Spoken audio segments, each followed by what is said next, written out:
The book of 2 Kings, chapter 7.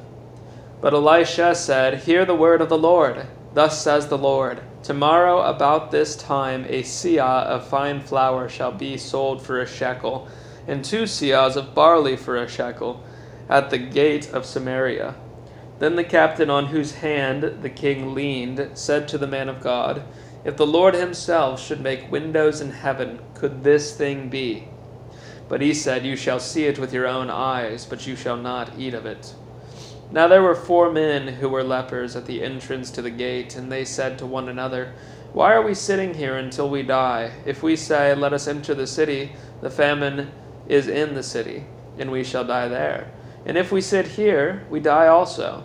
So now come, let us go over to the camp of the Syrians. If they spare our lives, we shall live, and if they kill us, we shall but die. So they arose at twilight to go to the camp of the Syrians, but when they came to the edge of the camp of the Syrians, behold, there was no one there. For the Lord had made the army of the Syrians hear the sound of chariots and of horses, the sound of a great army, so that they said to one another, Behold, the king of Israel has hired against us the kings of the Hittites and the kings of Egypt to come against us. So they fled away in the twilight and abandoned their tents, their horses and their donkeys, leaving the camp as it was, and fled for their lives.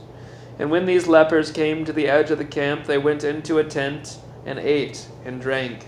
And they carried off silver and gold and clothing, and went and hid them.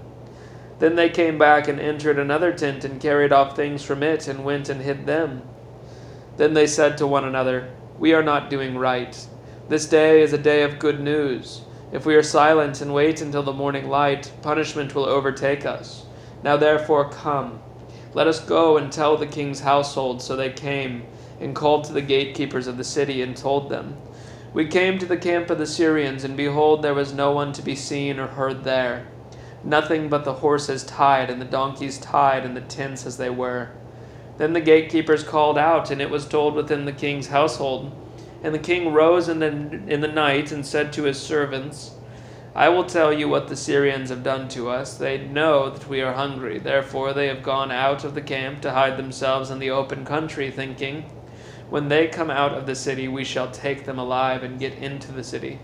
And one of his servants said, Let some men take 5 of the remaining horses, seeing that those who are left here will fare like the whole multitude of Israel who have already perished. Let us send and see. So they took 2 horsemen, and the king sent after them the army of the Syrians, saying, Go and see.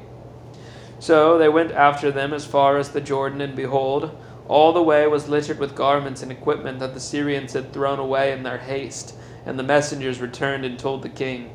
Then the people went out and plundered the camp of the Syrians. So a seah of fine flour was sold for a shekel, and 2 seahs of barley for a shekel, according to the word of the Lord.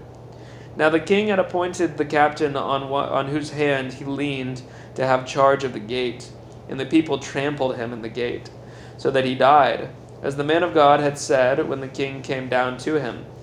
For when the man of God had said to the king, 2 seahs of barley shall be sold for a shekel, and a seah of fine flour for a shekel, about this time tomorrow in the gate of Samaria, the captain answered the man of God, If the Lord himself should make windows in heaven, could such a thing be so? And he had said, You shall see it with your own eyes, but you shall not eat of it. And so it happened to him, for the people trampled him in the gate, and he died.